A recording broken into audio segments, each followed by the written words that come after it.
મહાદેવના દર્શનથી ધન્યતાની અનુભૂતિ કર્યા બાદ હવે સમય થયો છે આજના દિવસનો મહિમા જાણવાનો. તો ચાલો જાણીએ આજે કયો યોગ બની રહ્યો છે અને કોની પૂજાથી મળશે લાભ, જણાવશે જ્યોતિષાચાર્ય ઉર્વિશ કુમાર પંડ્યા.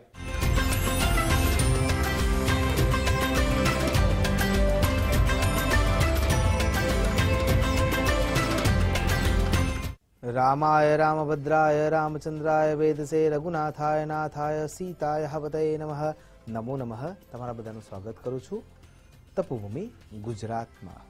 આજનું પંચાંગ આજે તારીખ 2/12/2024 સોમવાર. આજે માક્ષર માસના શુક્લ પક્ષની પ્રતિપદા અને એમાં નક્ષત્રની દ્રષ્ટિએ જ્યેષ્ઠા નક્ષત્ર જોવા મળે છે. યોગ ધૃતિ છે, કરણ બહુ છે. ચંદ્ર મહારાજ વૃશ્ચિક રાશિમાં વ્યાપ્ત હોવાના કારણે આજે જન્મેલા જાતકોના નામ ન અને ય વર્ણો પરથી રાખવાના રહેશે. સવિતા સૂર્યનારાયણનો ઉદય સવારે 6:53 છે. સૂર્યનારાયણનો અસ્ત સાંજે 5:39 રહેશે. રાહુકાળ જે નિષિદ્ધ કાળ છે એ સવારે 8:14 થી શરૂ થઈને 9:35 સુધી વ્યાપ્ત રહેશે. અભિજીત મુહૂર્ત બપોરે 11:55 થી શરૂ થઈને 12:38 સુધી વ્યાપ્ત રહેશે. માસા નામ માર્ગશીર્ષોહમ, ભગવાન કૃષ્ણનો પ્રિય મહિનો એટલે માક્ષર મહિનો. તો અત્યારના ઉપાયમાં એક જ વિચાર છે. એ ઉપાય શું છે કે આવા ઉત્તમ માસમાં સુયોગ્ય વ્યક્તિને, સુયોગ્ય બ્રાહ્મણ દેવતાને દક્ષિણા સાથે અન્નનું દાન, વસ્ત્રનું દાન અને તમને જે વસ્તુ પ્રિય છે સંકલ્પ સાથે એનું દાન કરવાથી તમારો દિવસ પણ મંગલમય પસાર થશે અને જીવનની ઉત્તમતામાં વધારો થશે. એ જ અભ્યર્થના સાથે નમો નમઃ.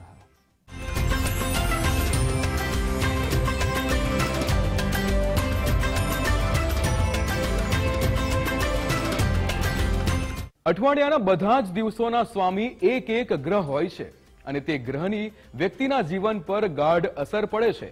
વ્યક્તિનો જન્મ જે દિવસે થયો હોય તે દિવસના પ્રભાવથી વ્યક્તિનો વ્યવહાર અને તેનું ચરિત્ર પણ પ્રભાવિત થાય છે. ત્યારે જન્મ પ્રમાણે વારનો સ્વભાવ પર કેવો પ્રભાવ પડે છે જાણીશું જ્યોતિષાચાર્ય ઉર્વિશ કુમાર પંડ્યાના મુખે.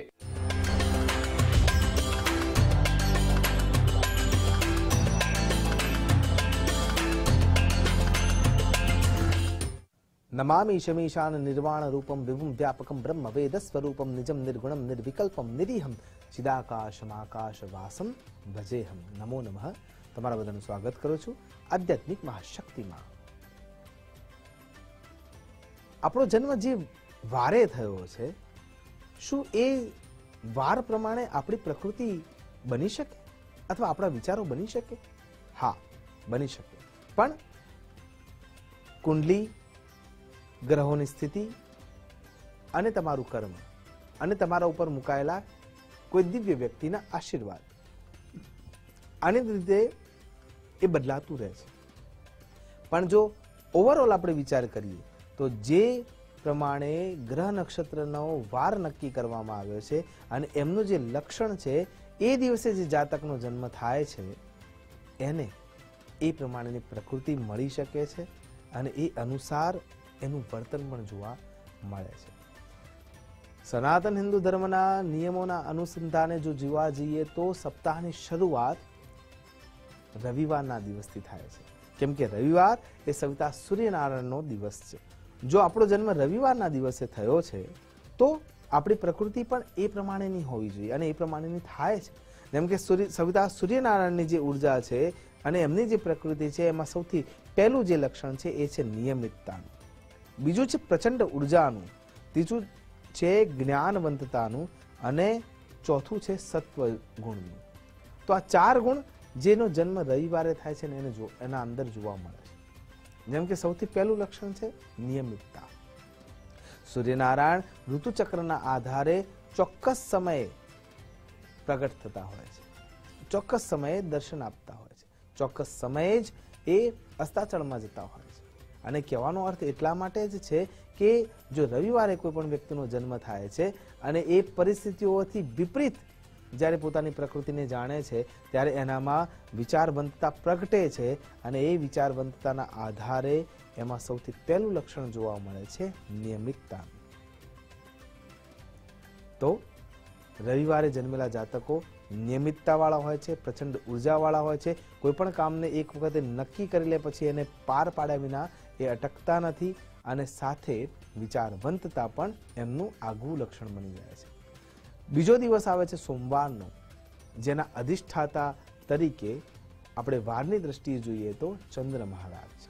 ચંદ્ર મહારાજમાં સ્વાભાવિક દ્રષ્ટિએ જોવા જઈએ તો સૌમ્યતા છે, ચંચળતા પણ એટલી જ વ્યાપ્ત છે, વિચારવંતતા એમની પાસે પણ છે, પણ સૌમ્યતા અને ચંચળતાના કારણે એ વિચારો તરંગોમાં ફેરવાઈ જાય છે.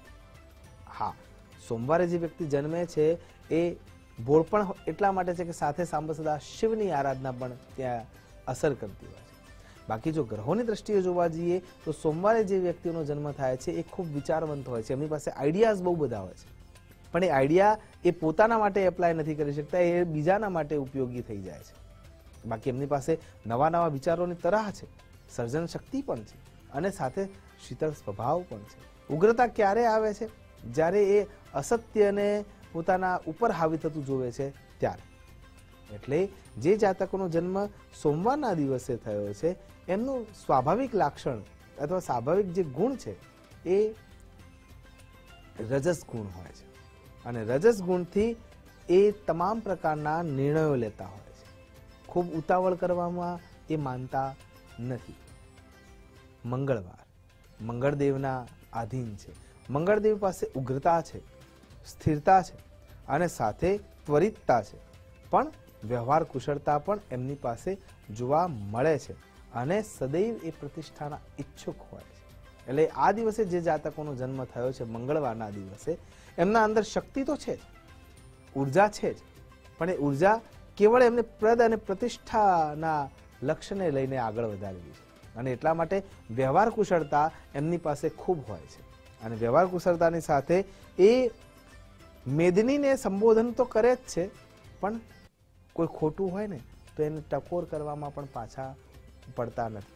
અને એ સ્પષ્ટ વક્તાનું જે વલણ છે એ મંગળદેવના કારણે આવે છે અને એટલા માટે મંગળવારના દિવસે જન્મેલા જાતકોની પ્રકૃતિ તમસ ગુણ સાથે રજસનું મિશ્રણ છે અને એ પ્રકૃતિના આધારે જ એ જીવન વ્યાપન કરતા હોય છે. બુધવારનો દિવસ બુધ મહારાજ સાથેનું જોડાણ છે એમાં, અને એમાં શબ્દ મહિમાથી મંડિત છે, વાણી ઉપર પ્રભુત્વતા છે અને એમાં એક જ માઇનસ પોઈન્ટ જોવા મળે છે કે સ્વતંત્ર નિર્ણય લેવામાં કાચા હોય છે. સ્વતંત્ર નિર્ણય લેતા વખતે એ ક્યાંક અટકી જાય છે. હા, વાણીનું પ્રભુત્વ હોવાના કારણે થઈને એમની પાસે શબ્દનો ભંડાર હોય છે, મહિમા મંડિત હોય છે, એ અન્યને વિચારો આપવાવાળા હોય છે અને વિચારો સાથે એ અન્યને પ્રબળ અને પ્રભાવી બનાવવા માટે પણ કાર્યદક્ષ હોય જ છે. પણ છતાંય તમસ અને રજસના વચ્ચેનું એમનો જે ગુણ છે એના કારણે થઈને એ ખાલી શાબ્દિક સંકલ્પનાઓ કરે છે અને બીજું જે એમના આજુબાજુમાં પ્રબળ વ્યક્તિ આવે છે, જેની શક્તિ પ્રબળ છે, એને ટેકો આપવાનું કામ પણ કરે છે. અને જો એનાથી પણ કોઈ પ્રબળ વ્યક્તિ એમના નજીક આવી જાય છે તો એ બીજા વ્યક્તિને છોડીને અન્ય જે પ્રબળ વ્યક્તિ મળ્યો છે એને ટેકો આપવાનું કામ કરે છે, કેમ કે એમનું સાહજિક લક્ષણ છે. અને એટલા માટે વિચારવંતતા હોવા છતાંય, શરીરના અંદર ઉર્જા હોવા છતાંય, શક્તિ હોવા છતાંય એ અન્યને જ ટેકો આપીને પોતાનો નિર્ણય સાબિત કરતા હોય છે. બાકી પોતે સ્વતંત્ર નિર્ણય લેવો હોય છે તો એમાં એમને સુયોગ્ય વ્યક્તિની જરૂર પડતી હોય છે અને એમના માર્ગદર્શન હેઠળ જ એ આગળ વધતા હોય છે. પછી ગુરુવાર છે, બૃહસ્પતિવાસરાન વિત્તાયામ. બૃહસ્પતિવાર પદ, પ્રતિષ્ઠા, જ્ઞાન અને ગરિમાનો સંયોગ એટલે બૃહસ્પતિ મહારાજ. આવા વ્યક્તિઓ પદ પ્રતિષ્ઠાને વધુ સારી રીતે મેળવી શકે છે અને એના પાછળ એમનું ધ્યાન હોય જ છે. જ્ઞાની હોય છે એટલા માટે કોઈને માર્ગદર્શન આપવા માટે એમનું જ્ઞાન ખૂબ કામનું બની જાય છે. સંયમી પણ હોય છે, વિચારવંત પણ હોય છે, સ્થિર પ્રજ્ઞ પણ હોય છે અને સ્થિત પ્રજ્ઞતા અન્ય માટે એ લાભાન્વિત કરતા હોય છે અને પોતાના માટે પણ લાભાન્વિત કરતા હોય છે. પ્રતિષ્ઠા જો હનન થતી હોય તો તો ત્યાં એમની ઉગ્રતા જોવા મળે છે. અને એ પ્રતિષ્ઠા મેળવવા માટે કાવા દાવા કરવામાં પણ ક્યાંય પાછા નથી પડતા, કેમ કે એમના કેન્દ્રમાં એક જ વસ્તુ હોય છે કે જો હું આ અવસ્થાને પહોંચીશ તો પછી બીજાનું કલ્યાણ કરી શકીએ. એટલા માટે મારે પહેલા ત્યાં સુધી પહોંચવું છે, તો એના માટે મારે કોઈ પણ પ્રકારે ને કે પ્રકારે પણ ત્યાં પહોંચવું પડશે.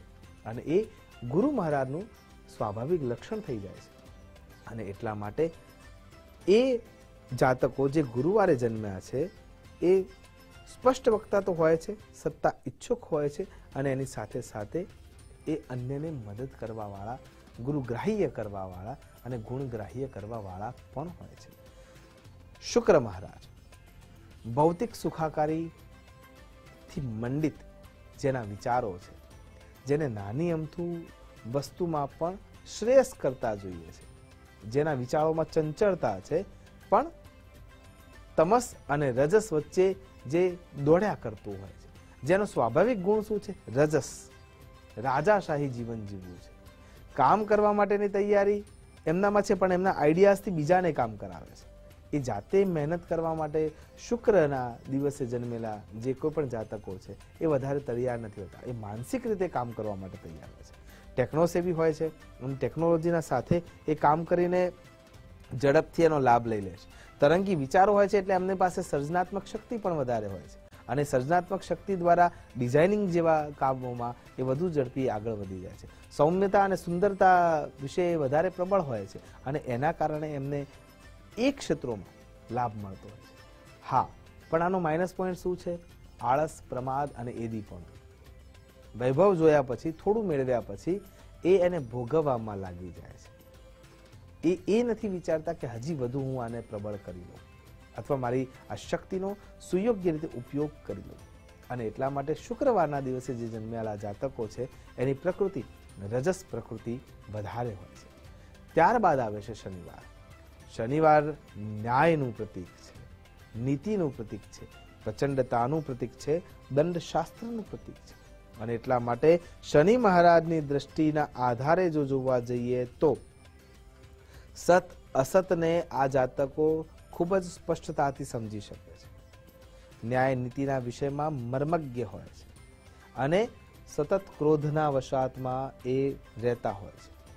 અને એ ક્રોધ એમને ખબર છે કે હું સાચો છું, એટલે ખૂબ પ્રબળતાથી આવે છે. હા, ઘણી વખતે એ ક્રોધ પારિવારિક ક્ષેત્રમાં વધારે ઉત્પન્ન થતો જોવા મળે છે. કેમ? કેમ કે શનિ મહારાજની પરિવારની સ્થિતિમાં સૌથી વધારે ક્રોધ થયેલો હતો. એટલા માટે વ્યક્તિ જો શનિ મહારાજ ગ્રસિત અવસ્થામાં છે અને શનિવારે જ જો એક જાતકનો જન્મ થયો છે, તો એ આંતરિક પીડા ભોગવવા સિવાય જીવન વ્યાપન કરી શકતો નથી. અને આંતરિક પીડા મોટાભાગે એને સ્નેહી બંધુ બાંધવો સાથે જ મળે છે. અને એટલા માટે અહીંયા શનિવારે જે જાતકોનો જન્મ થયો છે એ ઉગ્રતાવાળા છે, નીતિવાળા છે, ન્યાયવાળા છે, સહિષ્ણુ છે, ધર્મપ્રેમી છે, છતાંય નજીકના વ્યક્તિઓથી એને લાભ મળતો નથી. મંદ વાસરા નામ છે. મંદ એટલે કે ધીમી ગતિથી એ પ્રગતિ કરે છે, પણ સ્થિર પ્રગતિ કરી શકે છે. આ એમનું લક્ષણ. અને સ્વભાવગત જો 3 ગુણોમાંથી જોવા જઈએ તો સત્વ અને તમસ બંનેનું મિશ્રણ જે હોય એ શનિ મહારાજનું લક્ષણ થઈ જાય છે. અને શનિવારે જન્મેલા જાતકો પર પણ એની અસર જોવા મળે છે. આશા કરું છું તમામે તમામ ગ્રહોના અધિપતિ ભગવાન સાંબ સદા શિવ આપણા પર કૃપા કરનારા બને, અને આ તમામ ગ્રહો એમની મૂળ પ્રકૃતિથી દૂર કરીને આપણને સન્માર્ગ તરફ લઈ જાય, અને આપણા દુઃખોને અકાટ્યમાંથી કાટ્ય બનાવી દે, અને એ દુઃખોમાંથી પણ આપણે સુયોગ્ય માર્ગને પ્રાપ્ત કરી શકીએ, અને સાચા અર્થમાં માનવમાંથી મહામાનવ બની શકીએ. એ જ અભ્યર્થના સાથે નમસ્કાર. અસ્તુ સદા શિવોહમ. નમો નમઃ.